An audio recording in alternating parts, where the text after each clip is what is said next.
Managing blood sugar levels naturally requires a multi-sided approach. That includes dietary modifications, physical activity, botanical supplements, but also micronutrient optimization and lifestyle adjustments. I am going to talk about 8 of them in detail. New evidence from clinical and nutritional research shows the importance of these strategies in improving blood sugar control, improving insulin effect, sensitivity, and reducing the risk of diabetes-related complications. Next, we explore the most effective natural interventions supported by scientific research and traditional practices. Number 1. The role of fiber in glucose or sugar regulation. Dietary fiber, particularly soluble fiber, plays a pivotal role in moderating after-meal blood sugar spikes by slowing carbohydrate digestion and glucose absorption. Soluble fiber forms a gel-like matrix in the gastrointestinal tract, which delays gastric emptying and reduces the sugar impact of meals. The American Heart Association recommends a daily intake of 25 to 30 grams of fiber, though most individuals consume only 6 to 8 grams.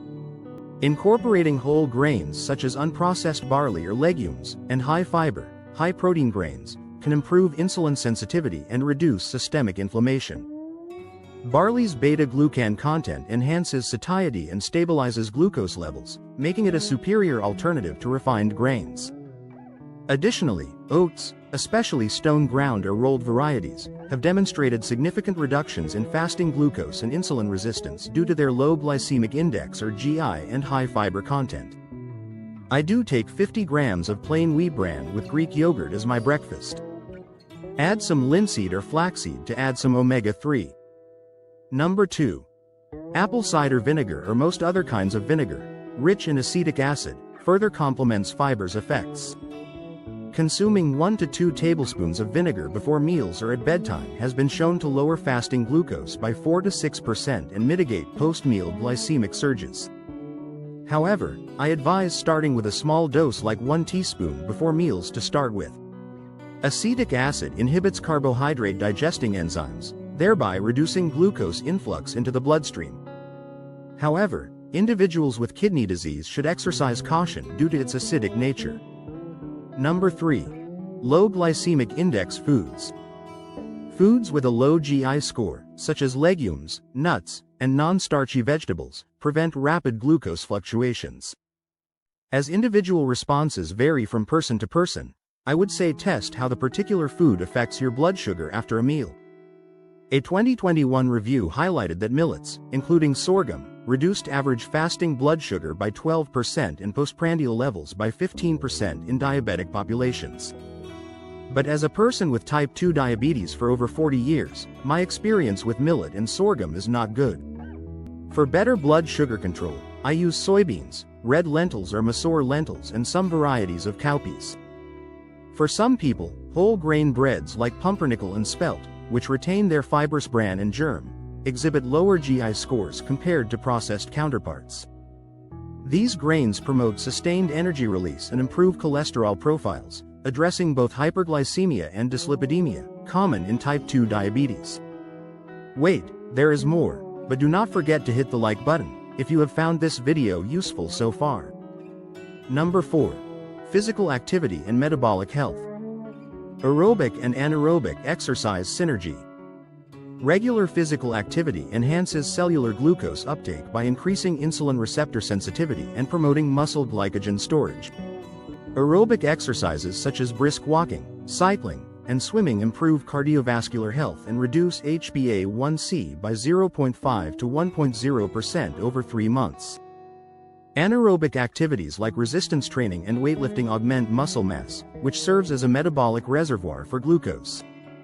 See the video above for why after-meal or postprandial glucose is more important than HbA1c.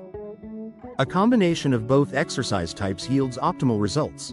For instance, a 10 to 15-minute post-meal walk can lower after-meal or postprandial glucose increase by 20 to 30% by redirecting blood flow to skeletal muscles. Timing and safety considerations. Emerging research suggests that morning exercise may enhance all-day glycemic control, though individual variability necessitates personalized scheduling. Regardless of timing, Carrying glucose tablets or snacks is critical for insulin-treated individuals to prevent hypoglycemia during prolonged activity. See the video above for how to prevent and manage hypoglycemia. Glucose measuring devices can help tailor exercise regimens to individual metabolic responses, ensuring safety and efficacy. Number 5. Herbal and botanical supplements. Berberine and cinnamon. Berberine, an alkaloid found in plants like goldenseal and barberry, mimics metformin's mechanism by activating AMP-activated protein kinase, AMPK, a cellular energy sensor that enhances glucose uptake and inhibits hepatic gluconeogenesis. Clinical trials report a 1.5% reduction in HbA1c with berberine supplementation, comparable to first-line anti-diabetic agents. However, its interaction with cytochrome P450 enzymes necessitates caution when combined with pharmaceuticals such as statins or anticoagulants. Cinnamon, particularly Ceylon varieties, contains polyphenols that improve insulin receptor signaling. A 2024 meta-analysis of 24 trials found that daily cinnamon intake, 1 to 6 grams, reduced fasting glucose by 18 to 29 milligrams per deciliter and LDL cholesterol by 12 to 26 milligrams per deciliter. Its methylhydroxychalcone polymer, MHCP, enhances insulin sensitivity by up to 20-fold in adipocytes. Make sure it is Ceylon cinnamon, as the other varieties may have unwanted side effects. Fenugreek and bitter melon. Fenugreek seeds, rich in the amino acid 4-hydroxyisoleucine, stimulate pancreatic insulin secretion and delay carbohydrate absorption through their mucilaginous fiber content. Soaking 10 to 15 grams of seeds overnight and consuming them daily can lower postprandial glucose by 25 to 30%. Bitter melon, a traditional remedy in Ayurvedic and Chinese medicine, contains carotene and polypeptide P, compounds that exhibit insulin mimetic properties. Clinical studies note a 15 to 20% reduction in fasting glucose with regular bitter melon consumption. Number 6. Micronutrient supplementation. Zinc and chromium. Zinc deficiency, prevalent in 30 to 40% of diabetic individuals, impairs insulin synthesis and beta cell function. Supplementation with 20 to 30 milligrams per day of zinc gluconate has been shown to lower HbA1c by 0.5 to 1.0% and mitigate oxidative stress through superoxide dismutase activation. Chromium picolinate enhances insulin receptor kinase activity, improving glucose disposal rates by 15 to 20% in deficient populations. Magnesium. Magnesium plays a critical role in ATP-dependent insulin secretion and tyrosine kinase activation.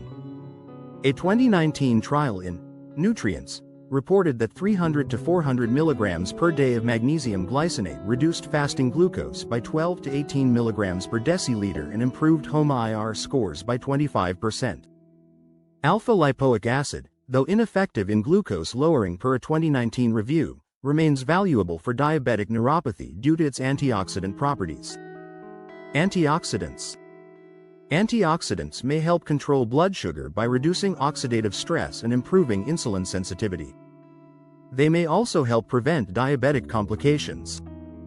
Antioxidants that may help include vitamin C, vitamin E, selenium, alpha-lipoic acid, beta-carotene, and manganese. Cocoa powder contains many antioxidants, including flavonoids and procyanidins, which may help reduce the risk of chronic diseases. Number 7. Lifestyle and behavioral strategies. Stress management and sleep optimization. Chronic stress elevates cortisol and glucagon, exacerbating hepatic glucose output. Mindfulness-based stress reduction, MBSR, programs and yoga lower cortisol by 20 to 30%. Correlating with 10 to 15 milligrams per deciliter reductions in fasting glucose. Sleep deprivation, less than 6 hours, night, induces insulin resistance. Extending sleep to 7 to 8 hours restores glucose metabolism by normalizing growth hormone and cortisol rhythms. Number 8. Probiotics and gut health. Probiotic strains like Lactobacillus reuteri and Bifidobacterium lactis improve gut barrier function and reduce endotoxemia-induced inflammation, which underlies insulin resistance. A 2023 systematic review found that multi-species probiotics lowered HbA1c by 0.4 to 0.7% in pre-diabetic cohorts. Fermented foods such as kefir, kimchi, and tempeh are natural sources of these beneficial microbes. Natural blood sugar management demands a synergistic approach combining nutrient-dense diets, regular physical activity, evidence-based supplements, and stress mitigation. Key interventions include integrating low GI foods like barley and oats, engaging in postprandial aerobic exercise, and supplementing with berberine or cinnamon under medical supervision. While these strategies show promise, individualized regimens guided by healthcare providers are essential to avoid hypoglycemia and herb-drug interactions. Future research should explore the long-term outcomes of integrative therapies and their role in diabetes remission. Do not forget to click the like button and subscribe. On the screen, you see a few videos related to some other diabetes-related issues. Thanks very much for watching this video.